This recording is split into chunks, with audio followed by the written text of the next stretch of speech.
ना SO3 कैसे produce हुआ with the help of H2SO4, ये मैं थोड़ा एक्सप्लेन कर देता हूँ ना। आवाज आ रही है कि पहले बता दो कि दोबारा आवाज सी आ रही? आ रही है। ओके, तो देखो H2SO4 के दो मॉलिक्यूल की हेल्प से क्या प्रोड्यूस होगा, SO3 ना, sulphur trioxide, which is an electrophile of this reaction and this. तो यहाँ पर दो मॉलिक्यूल होंगे, दोनों सल्फ्यूरिक एसिड के होंगे।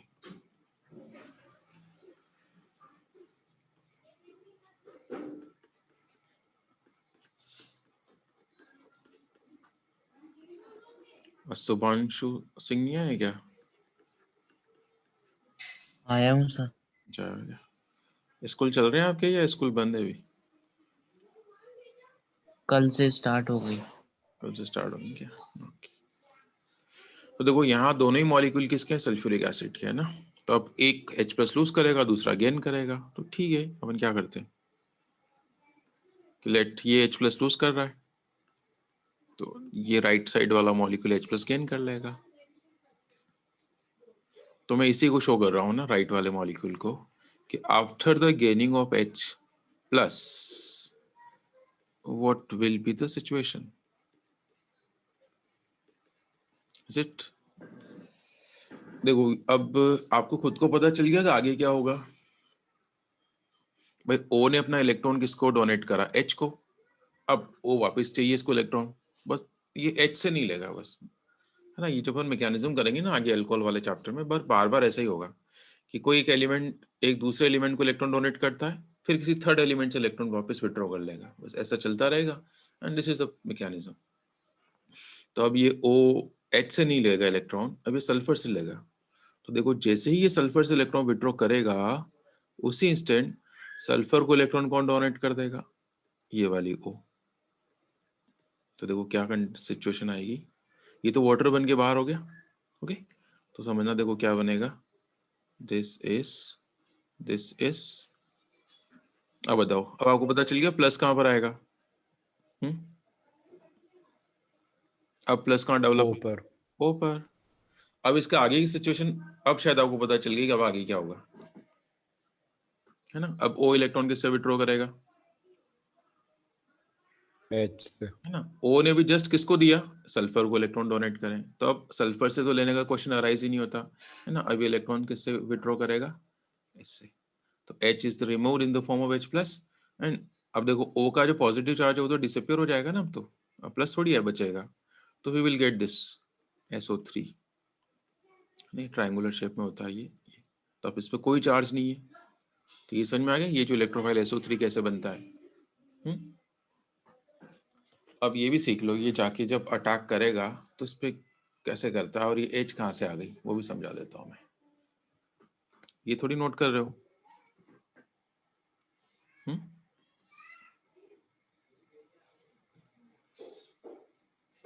नोट तो नहीं कर रहे हो ना, ये तो मैकेनिज्म कोई जरूरत नहीं है, तो ये नहीं पूछी जाती पेपर में।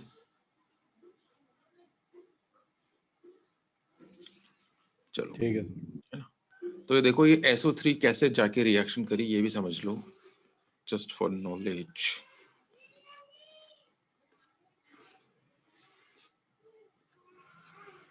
इसकी भी पूरी मैकेनिज्म बताऊंगा कैसे H+ हटता है ना, बिल्कुल बताएंगे। अभी तो आपसे भी इतना सा याद रख लो। ओके,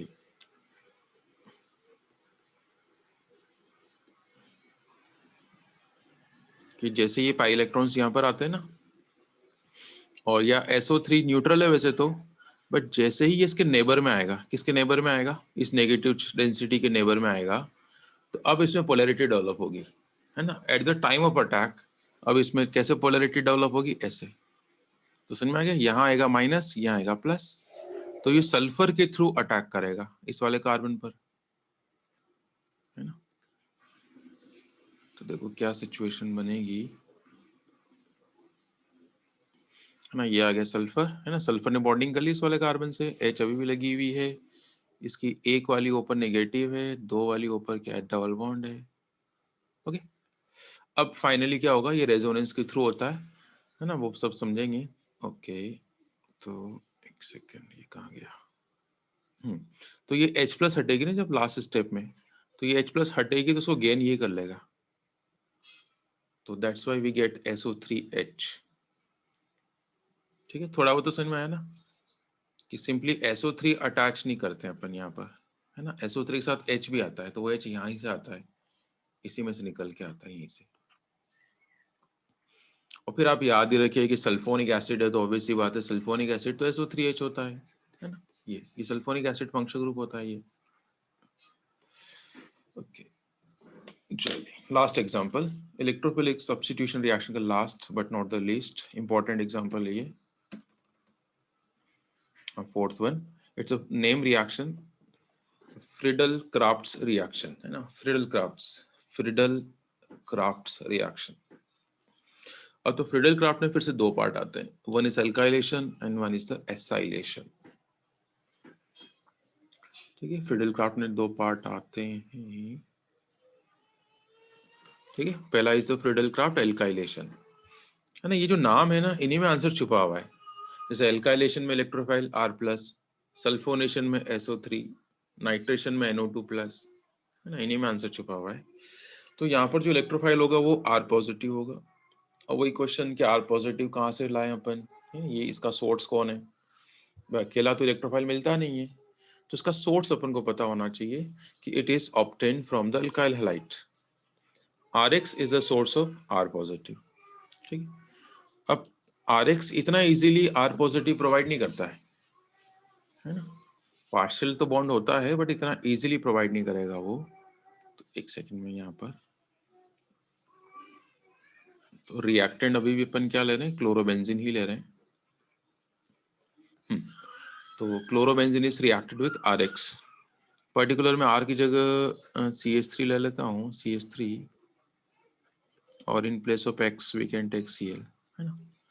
तो मैं ये कहना चाह रहा था कि यहाँ पर भी इलेक्ट्रोफाइल इतना इजीली प्रोड्यूस नहीं हो पाता है। ये पार्शियल पोलैरिटी तो होती है बट कंप्लीटली CH3+ फ्री नहीं होगा।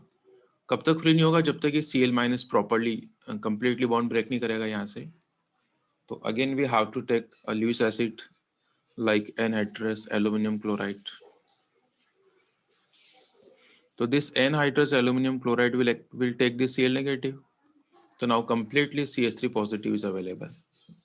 So this methyl cation, methyl electrophile is available. तो ये जाएगा ऑर्थो पैरा पोजीशन पे। तो ऐसे आपको दो प्रोडक्ट्स मिल गए, समझ में आ गया। तो उसको मिथाइलेशन कह देंगे, है ना। एल्काइलेशन तो जनरल नाम हो गया, अब ये क्या हो गया, इट्स अ मिथाइलेशन। ठीक है, चलो यहाँ पर नाम बताओगे प्रोडक्ट्स के क्या बने। मेजर माइनर तो पता चली गया, वो तो फिक्स है, उसमें बार बार क्या पूछना। बट ये बताओगे यहाँ पर कि नाम क्या होगा प्रोडक्ट का, इसका नाम क्या होगा।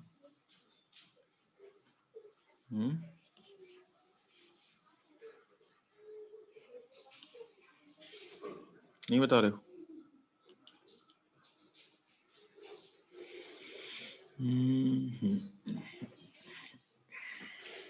एक सेकेंड में करेक्शन कर रहा हूँ ना। ओके,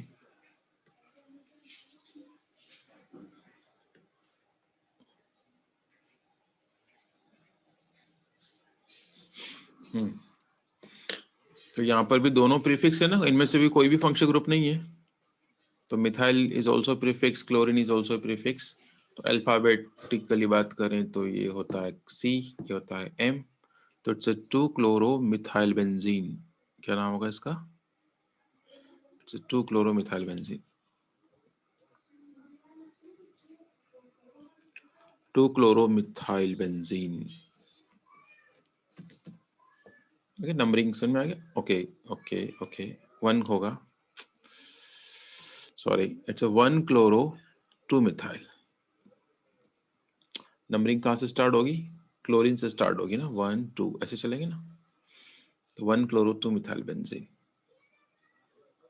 तो इसका हो जाएगा 1-chloro-4-methyl benzene। अल्फाबेट्स के हिसाब से करा है यहाँ पे मतलब। अल्फाबेट कब देखते हैं, जब फंक्शनल ग्रुप नहीं होता है ना, तो अपन अल्फाबेट्स देखते हैं। और जब फंक्शनल ग्रुप आ जाता है तब तो फंक्शनल ग्रुप की वजह से नंबरिंग शुरू होती है। ठीक है।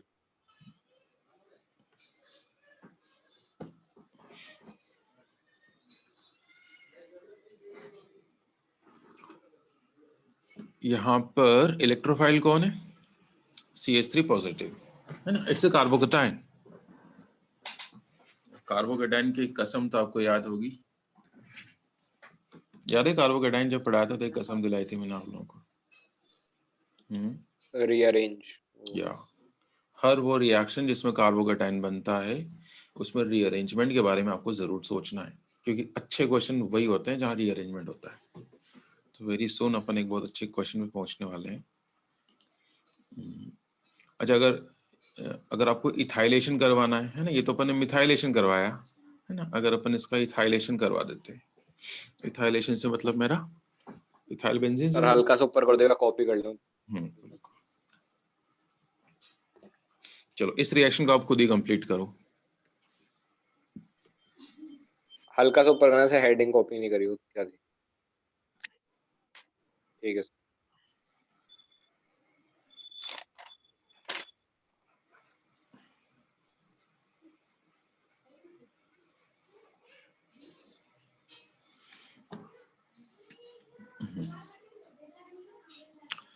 हाँ, ये रिएक्शन आप खुद कराएंगे कंप्लीट, है ना।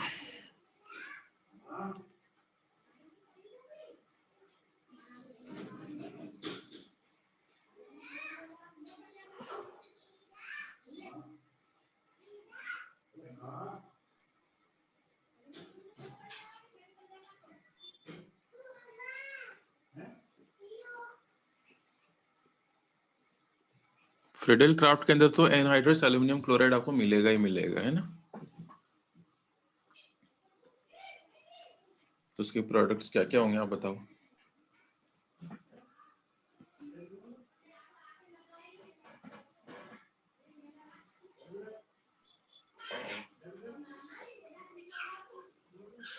ठीक है, तो इसमें ये होगा बस, यहाँ माइनस ए प्लस, तो इथाइल विल बी द, तो ये यहाँ पर CH2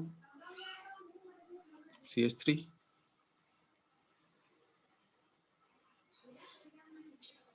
ठीक है, इसमें कोई प्रॉब्लम नहीं किसी को। नाम तो लिख लोगे ना इथाइल, अच्छा ABCD, ठीक है, इसका नाम वही हो जाएगा 1-क्लोरो 2-इथाइल बेंजीन, है ना। चलिए अब पूछ रहा हूँ मैं अच्छा क्वेश्चन, जो मैं कह रहा था ना अच्छे क्वेश्चन बनते हैं। अब ये वाला अच्छा क्वेश्चन है, वेरी इंपॉर्टेंट, लगा लेना आप लोग यहीं पर ही। This is one of the good question.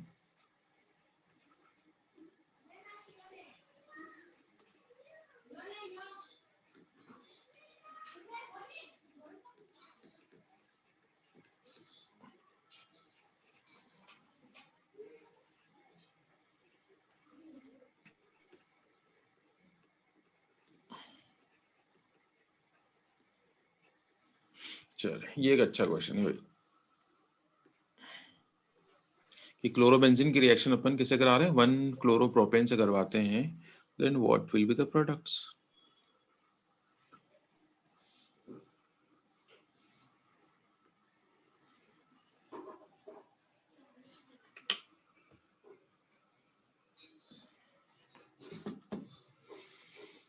तो CH2 कंबाइन होएगा वहां पे, तो इसमें अगर अपन को रीअरेंजमेंट की बीच वाला। कहानी पता है तो ये अपन आंसर बता पाएंगे ना।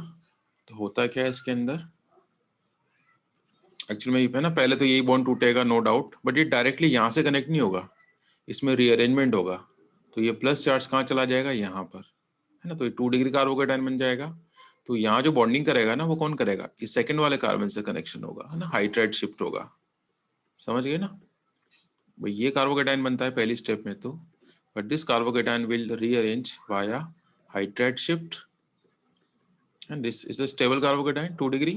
तो ये कनेक्टेड कहाँ से होगा, इस वाले कार्बन से कनेक्टेड होगा। ये एक अच्छा क्वेश्चन, इसलिए कह रहा था मैं इसको। तो मैं लिख दूं डायरेक्ट आंसर, है ना। रीअरेंजमेंट अब तो आता ही है ना सभी को। तो ये कनेक्टेड कहाँ से होगा, यहाँ से होगा।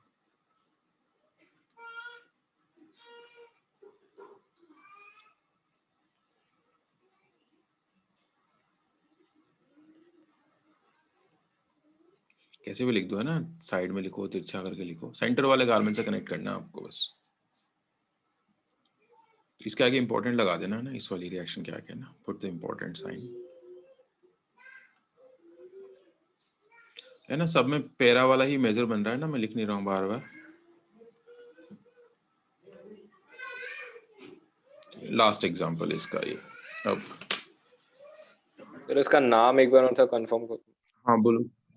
देखो अपन इसको आइसोप्रोपाइल कह सकते हैं, प्रीफिक्स है ना, ये भी तो एक आइसोप्रोपाइल, तो इसको ऐसे कहेंगे 1 क्लोरो 2 आइसोप्रोपाइल बेंजीन। क्या हो जाएगा इसका नाम? 1 क्लोरो 2 आइसोप्रोपाइल बेंजीन। प्रीफिक्स के और सर इसका मतलब अगर इसका मतलब आयु पैक करें, मतलब ये तो आयु वो अगर जैसे ये रेडिकल बन गया ना साइड का। हाँ रेडिकल के ना एज अ प्रीफिक्स का रोल करते हैं ना रेडिकल्स, तो उनकी कॉमन नेम अलाउड है। अच्छा, बाकी तो ऐसे अपन लिख तो अगर सकते सर हैं 1 मिथाइल इथाइल, आइसोप्रोपाइल का क्या नाम होगा? 1 मिथाइल इथाइल। तो हो जाएगा 1 क्लोरो फिर 1 मिथाइल इथाइल बेंजीन, है ना। रेडिकल की नेमिंग अपन सीख ठीक है चुके हैं सर। ना, तो वैसे भी कर सकते हैं। हाँ सर, तो लंबी चेन को नंबर दे देते हैं और बच्चे को एक। वैसे मैं आपको बताता हूँ इसका एक कॉमन नेम होता है क्यूमीन। ये मैं आपको फिनॉल चैप्टर में बताऊंगा कि जब बेंजीन के ऊपर आइसोप्रोपाइल ग्रुप लगा होता है ना, पेन कहाँ गया, है ना, जब बेंजीन के ऊपर क्या अटैच होता है? Isopropyl group. ये आइसोप्रोपाइल ही तो है। तो this compound is commonly known as cumene. अभी तो याद रख लो, बाकी फिनॉल चैप्टर में बताऊंगा मैं। इसका कॉमन नेम क्यूमीन होता है, CUMIN। तो अगर यहाँ सी लग रहा है तो इसका कॉमन नाम एक और क्या लिख सकता हूँ मैं? ऑर्थोक्लोरोक्यूमीन, है ना। This is also the name, ऐसे भी लिख सकते हैं अपन, CUMIN। बट अभी रहने दो, अपन फिनॉल चैप्टर में सीखेंगे। चलिए, है ना। फ्रीडेल क्राफ्ट में 2 पार्ट होते हैं ना, one is alkylation and one is acylation. तो पहले तो आपको अरे एक ये मिनट, कॉपी कॉपी कर लो।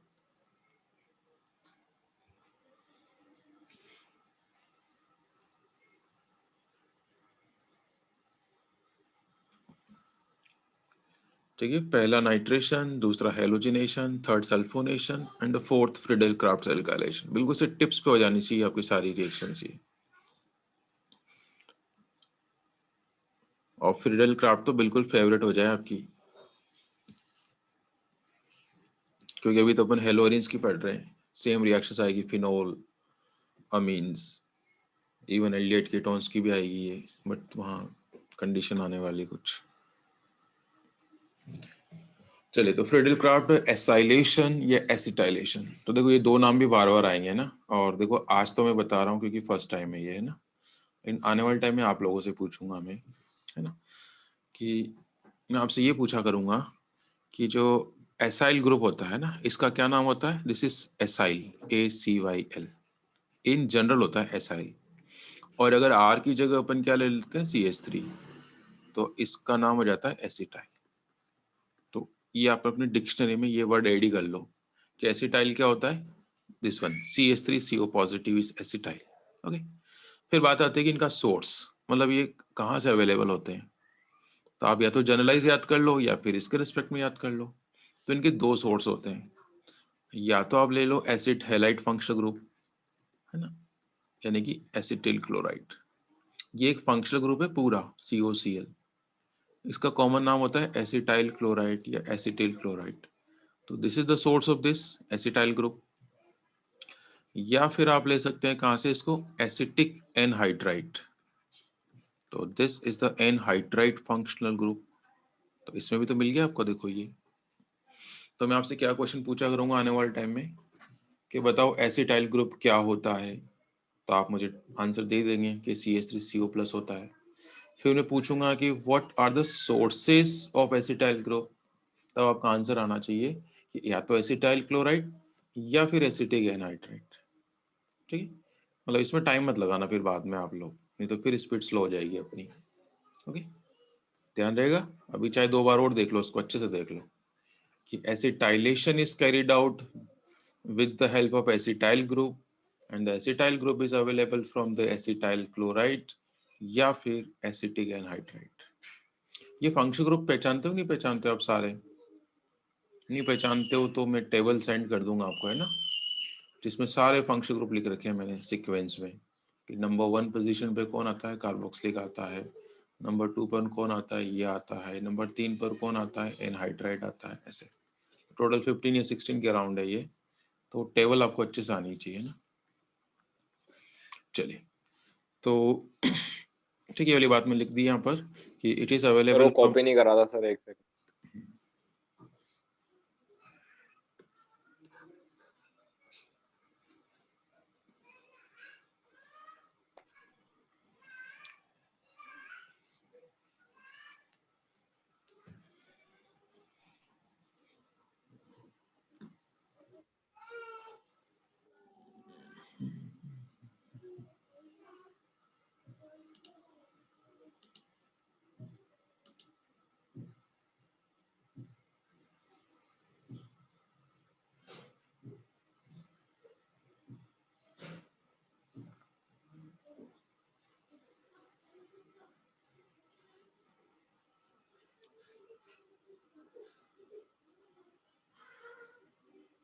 कर लिया? चलो, तो इसकी रिएक्शन करा लेते हैं फटाफट से।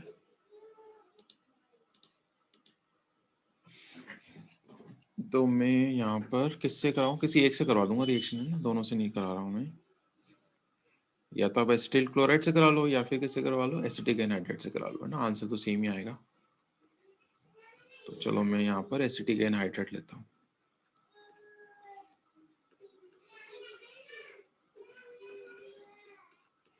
मतलब इतनी बड़ी स्ट्रक्चर देख के डरना नहीं है आपको ना, बस आपको ये पता चल जाए कि this is the source of the electrophile.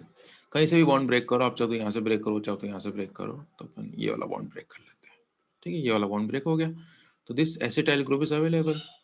अच्छा, ये रिएक्शन भी किसके प्रेजेंस में होती है? This is also carried out in presence of anhydrous aluminium chloride.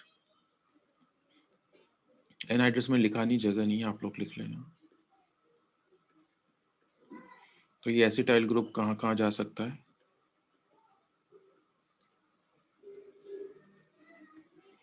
ये तो क्या अपन साथ साथ लिख रहे हैं ना, इसलिए स्लो हो रही है अपनी स्पीड, है ना।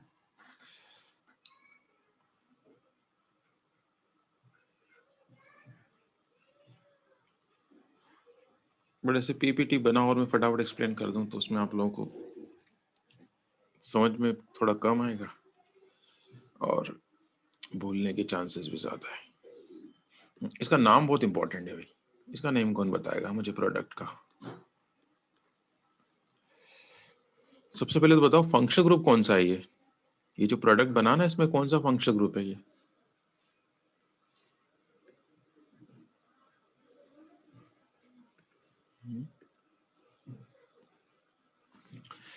फंक्शनल ग्रुप पहचान रहे हैं क्या आप? ये कौन कीटोन है ये ना, इट्स एरोमेटिक कीटोन।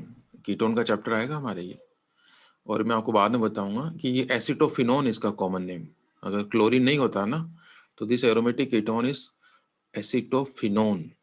ठीक, चलो तो फिलहाल अपन इसको एसिटोफिनोन मान ही लेते हैं, काम करते तो इसका नाम क्या हो जाएगा फिर? 2 chloro acetophenone. It's ortho chloro acetophenone. 2 chloro acetophenone. जगह नहीं मिलती एक तो यहाँ पर।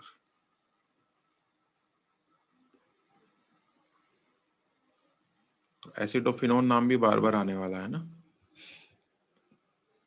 या ऑर्थो क्लोरो एसिटोफिनोन भी कह सकते हैं। So this is all about the electrophilic substitution reactions। ये हमें सारी हो गई है। तो इलेक्ट्रोफिलिक सब्स्टिट्यूशन के नाम आपको टिप्स पे होने चाहिए ना, कि क्या क्या होती है, क्या इनके सोर्स है ना, एटसेट्रा।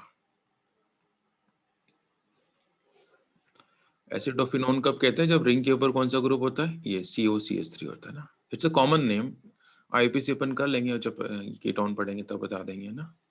अच्छा, बेंजोफिनोन करके होगा, नहीं बेंजोफिनोन नहीं होगा।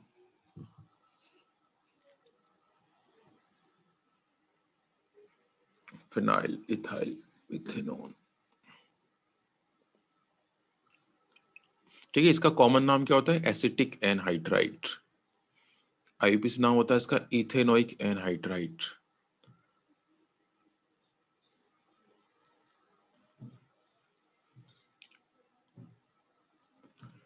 ओके, तो देखो अभी हमने ये ऐसा इतना सारा प्रोसीजर अप्लाई करा है ना, ये मतलब हमने पढ़ी इलेक्ट्रोफिलिक सब्स्टिट्यूशन, उसके अंदर ये 4-5 एग्जांपल्स पढ़े हैं ना।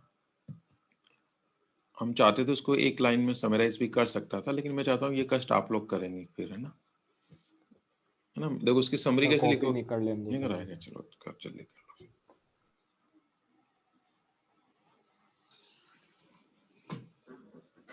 एक बार तो मैंने सोचा था कि मैं इसे समरी बना दूं और फटाफट से एक्सप्लेन कर दूं, बट वो मैंने दोबारा नहीं सोचा। चलो मैं बताता हूँ, देखो मैंने क्या सोचा था।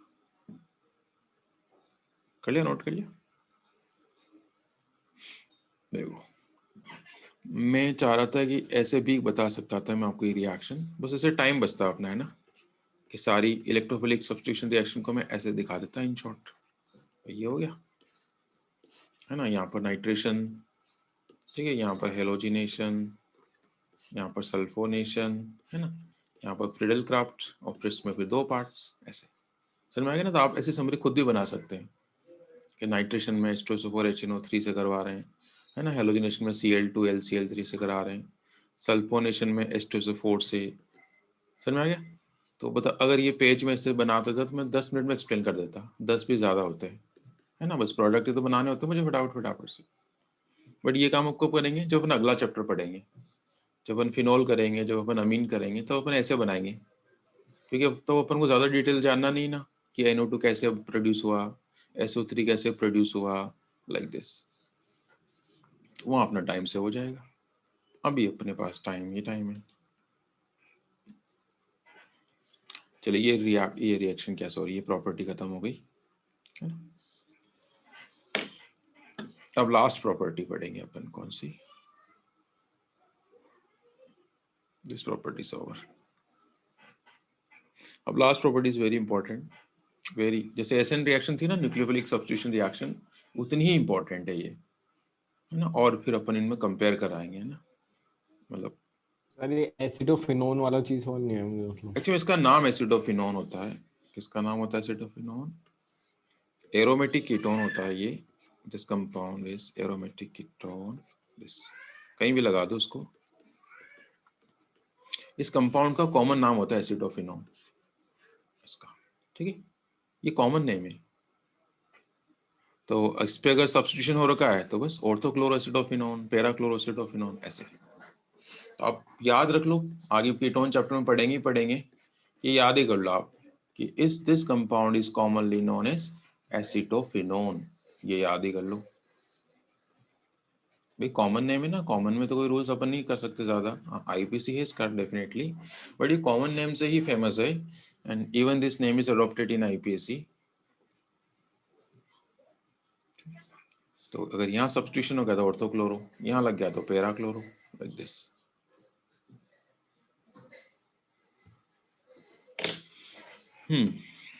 चलिए आगे बढ़े।